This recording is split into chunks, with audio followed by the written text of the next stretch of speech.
My sister is severely autistic and I hate her for turning my life into a living nightmare. I hate her. That should be wrong to say, but it doesn't feel like it. Ever since my sister was born, it's like I vanished from my parents' radar. I was 6, excited to be a big sister, but that excitement faded fast. The shift was gradual but undeniable. Suddenly, I was moving into the basement because she needed to be closer to mom and dad. That hurt. The basement was creepy and cold, and I missed the warmth of being near them.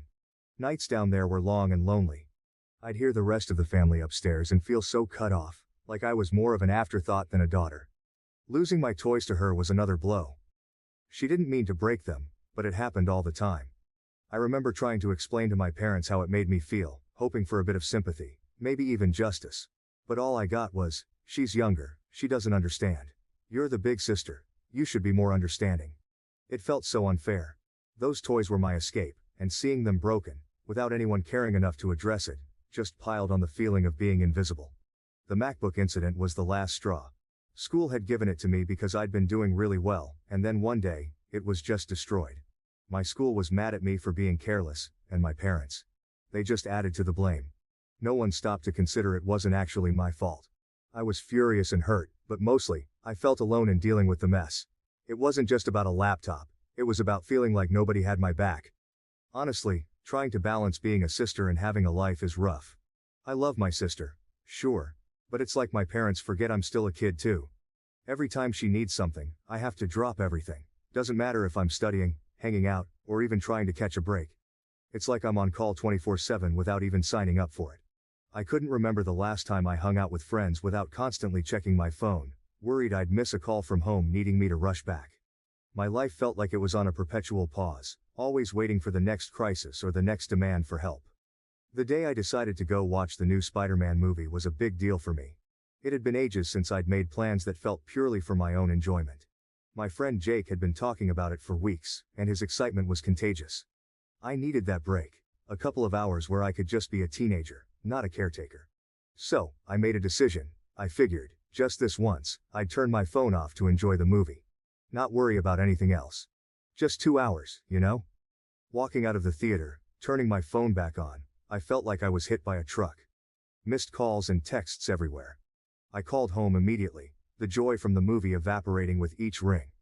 When my mom picked up, her anger cut through me. "Where have you been? We needed you an hour ago." I could barely get a word in. I rushed home, feeling guilty but also kind of angry. When I got there, it was like walking into a storm. My parents were furious, their disappointment a tangible force in the room. "We rely on you, and you just decide to disappear? To watch a movie?" My dad's voice was sharp, his words punctuated by my sister's background noises, like going to a movie was some kind of crime. I tried explaining I just wanted a break, that I just wanted a couple of whores to myself, but it fell on deaf ears. It didn't matter. "Your responsibilities here are more important than some movie," my mom added, her words final. They grounded me, said I was being irresponsible. All over a movie. Sitting in my room after ward, it hit me. This wasn't about the movie, it was about feeling stuck. Yeah, I get it, my sister needs me. But sometimes, I just want to do something normal, without feeling guilty or getting into trouble for it. Being 18 and feeling like you're not allowed to have your own life is tough. It was about feeling trapped in a role I never chose, about longing for a piece of normalcy in a life that felt anything but normal. I loved my sister deeply, but in that moment, I couldn't help but feel robbed of the simple teenage experiences, of friendships and carefree moments. Living in my house feels like I'm trapped in a loop where everything revolves around my sister and her needs. Don't get me wrong, I get it. She needs a lot of care, and I want to be there for her. But sometimes, it feels like I'm just another item on the family's to-do list. Help your sister. Make sure she's okay. Can't you see we're busy with her? It's exhausting, feeling more like an extra hand. It's like I'm invisible unless they need something for her. This feeling of being a slave in my own home, it's suffocating. I carry this weight around, a burden that's made me question my own worth. Around the house than an actual member of the family. Then there was this one week that felt like it could be different. I had been chosen to give a speech at a school event. Something about that recognition, it lit a spark in me. I worked hard on that speech, pouring my thoughts and feelings into every word. When my parents said they'd be there to watch me, for the first time in a long time, I felt valued. Finally, something about me. I worked on my speech every night, imagining looking into the crowd and seeing my parents there, maybe even catching them smiling proudly.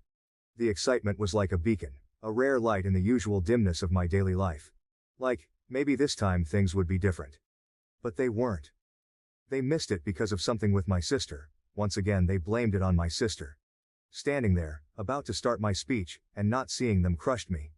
I pushed through, voice shaky and hands trembling. I cried. Not just for the speech, but for all the times I felt sidelined.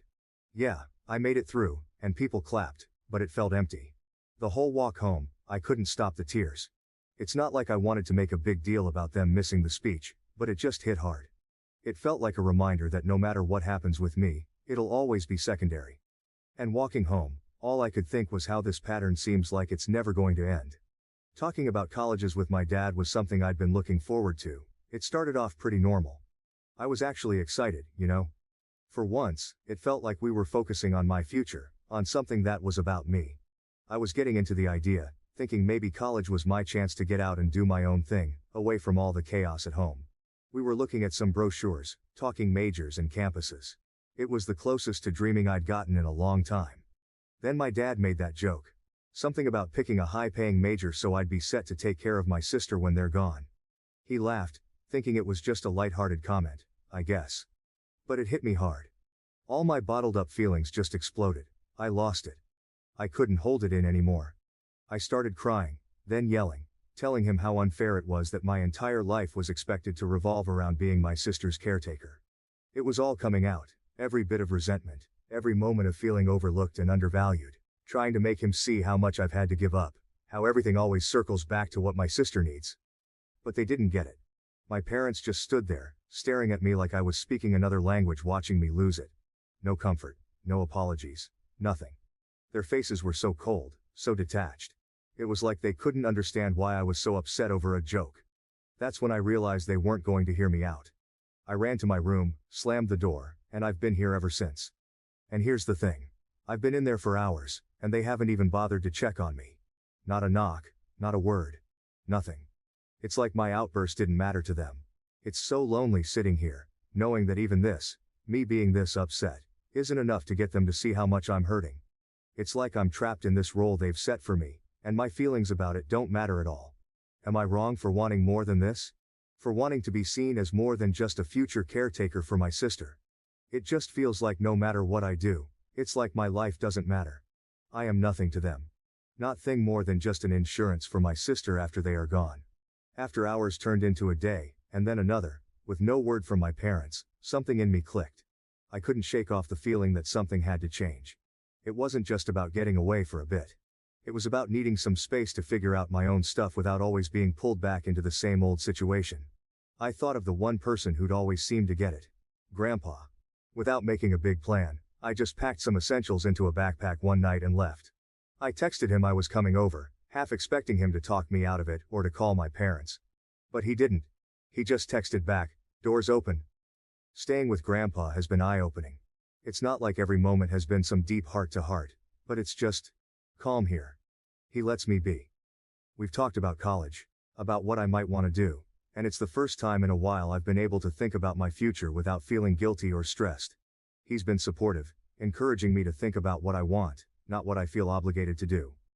It's weird, but in just a week here, I've felt more like myself than I have in years. We've had meals together, watched some old movies, and he's shared stories about when he was my age. It's been nice, simple, and kind of freeing.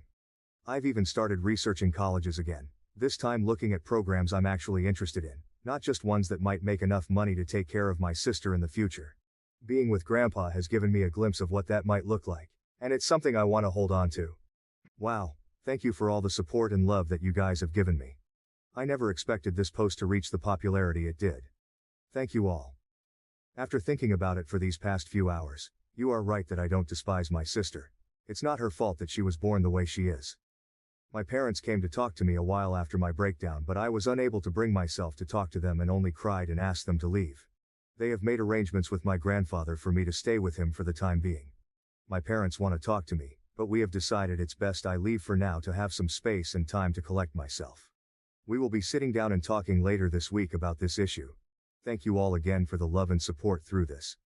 I started by telling my grandpa the story of why I broke down the way I did, and to be honest, when I finally spilled everything to Grandpa, His reaction was way more intense than I expected. I mean, I knew he'd be surprised, but he looked downright shocked, horrified. I told him all about how things have been at home, how I've basically been my sister's full-time caregiver on top of everything else, and how it all came crashing down that day with my dad's joke about college and taking care of her forever. Grandpa was seriously upset, especially when he found out that my sister was supposed to have professional help that she wasn't getting. He said a lot of stuff. He told me some things that I don't feel comfortable repeating here, but in essence my sister is supposed to be getting care from a professional and that my parents were ignoring that. But the gist was that it wasn't right or safe for me to be in that position, especially with how things were with my sister. He couldn't believe my parents were putting all this on me, and that they'd kept so much from the rest of the family. He was also really mad about the whole movie incident, saying it was the last straw that showed how unfairly I was being treated. Grandpa's pretty chill most of the time, so seeing him this mad was kind of a big deal. He told me straight up not to talk to my parents unless he was there, which was a relief honestly. He said he'd talk to them first, sort everything out, and be there with me for any conversations in the future. But it wasn't just Grandpa. Over the next few days, I heard from aunts, uncles, cousins, you name it. They were all checking in, making sure I was okay, and they were all just as shocked as Grandpa was. Turns out, my parents had been telling everyone they had a professional caregiver for my sister and even taking money from the family to pay for it. Except, that caregiver never existed. Everyone was pretty upset about being lied to, especially about something so serious. This past week? Man, it's been a roller coaster. Tough, yeah, but also kinda eye-opening in a good way. The whole drama with my parents and finding out all that stuff I had no idea about was a lot to handle. But then, there's been this unexpected silver lining. My extended family stepping up in ways I didn't even know I needed. Grandpa's been at the center of it all, trying to make up for what he keeps calling lost time. He's been really pushing me to just be a teenager again. It's weird but nice, getting nudged to hang out with my friends more, or just chill and do whatever I feel like, stuff I haven't really done in, well, forever. It's like he's on this mission to help me reclaim parts of my life I didn't even realize I was missing out on. And it's not just him. My aunts and uncles have been amazing too. They've been around a lot this week, checking in, bringing over food, just talking and actually listening. It's like they're making this massive effort to show they care, to make sure I don't feel alone in this whole mess. It's pretty overwhelming but in the best way possible. For the first time in what feels like ages, I'm not just the sister, or the caretaker. I'm just me, and that feels really good. The talk with my parents on Saturday night. Disaster doesn't even cover it.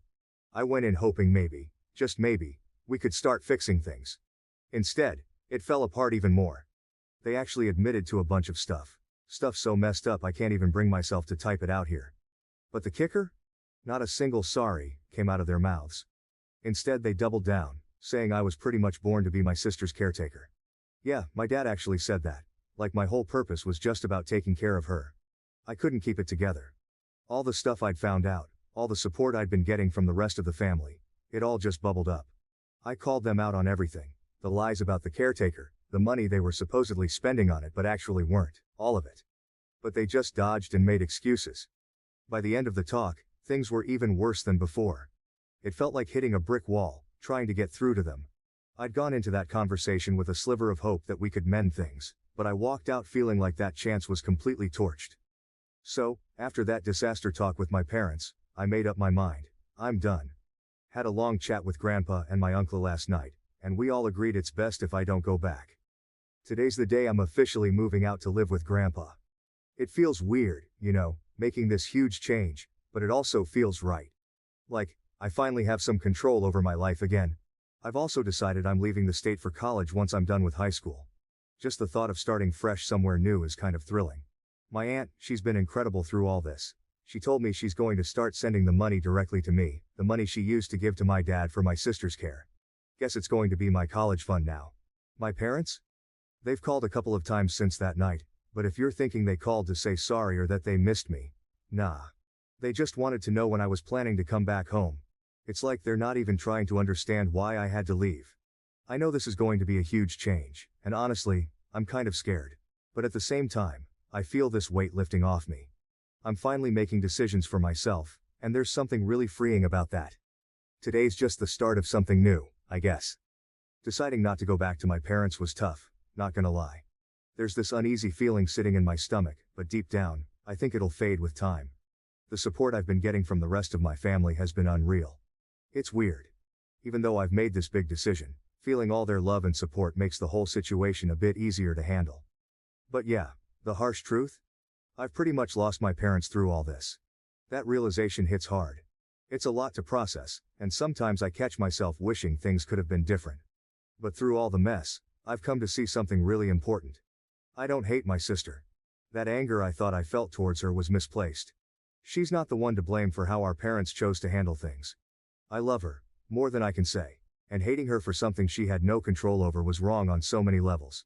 I hope, someday, I can make that right. For now though, leaving is what I need to do for myself. It's about finding my own way, figuring out who I am outside of this whole situation. It's going to be a journey, but I'm ready for it. Edit. Thank you all so much. I wish I could respond to every single one of you, but my lunch only lasts so long.